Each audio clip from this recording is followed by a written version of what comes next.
कहानी जंगल की मस्ती वाली छुट्टियां।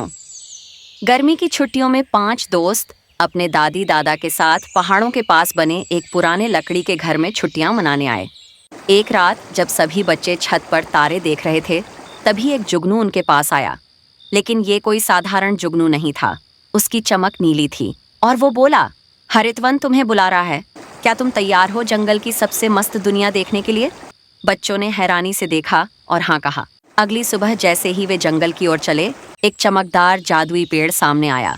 उस पेड़ ने अपनी शाखाओं से रास्ता बनाया और बोला, तुम्हारे दिलों में सच्चाई और हंसी है, इसलिए आज से तुम हमारे विशेष मेहमान हो। जंगल के अंदर जो हुआ वो तो जैसे किसी सपने से कम नहीं था। हरितवन की जादुई मस्ती बोलने वाला तोता, जिसने बच्चों को जंगल की जादुई भाषा सिखाई, जैसे झिलमिल मतलब दोस्ती, झपाक मतलब खजाना। उछलू कंगारू बच्चों को जंगल रेस में शामिल किया, जहां उन्हें मेंढकों की तरह कूदते हुए लक्ष्य तक पहुंचना था।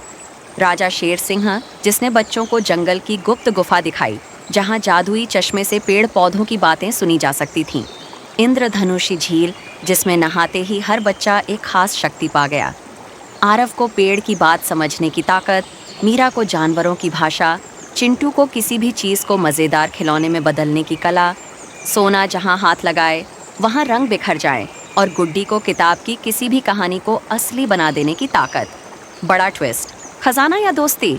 एक दिन उन्हें झपाक की गुफा मिली, जहां जंगल का सबसे बड़ा खजाना छुपा था। लेकिन रास्ते में एक जादुई सवाल आया, अगर तुम्हारे पास सिर्फ एक मौका हो तो तुम खजाना चुनोगे या अपने नए जानवर दोस्तों को हमेशा के लिए अपने साथ ले जाओगे? बच्चों ने एक दूसरे की तरफ देखा और कहा, हम दोस्ती चुनते हैं। खजाना तो फिर भी मिल जाएगा, पर सच्चे दोस्त नहीं। जंगल ताली बजा उठा। उसी वक्त पेड़, जानवर, जुगनू सबने कहा, तुम ही हो असली हरित रक्षक। अब ये जंगल हमेशा तुम्हारा होगा। जब बच्चे घर लौटे तो उनके पास वो जादुई शक्तियां नहीं थीं, लेकिन दिल में यादें, दोस्ती और जीवन भर के लिए एक सीख थी। प्रकृति सबसे अच्छा दोस्त है, बस हमें उसे समझना और अपनाना आना चाहिए। ऐसे ही और मज़ेदार कहानियां देखने के लिए चैनल को सब्सक्राइब करें।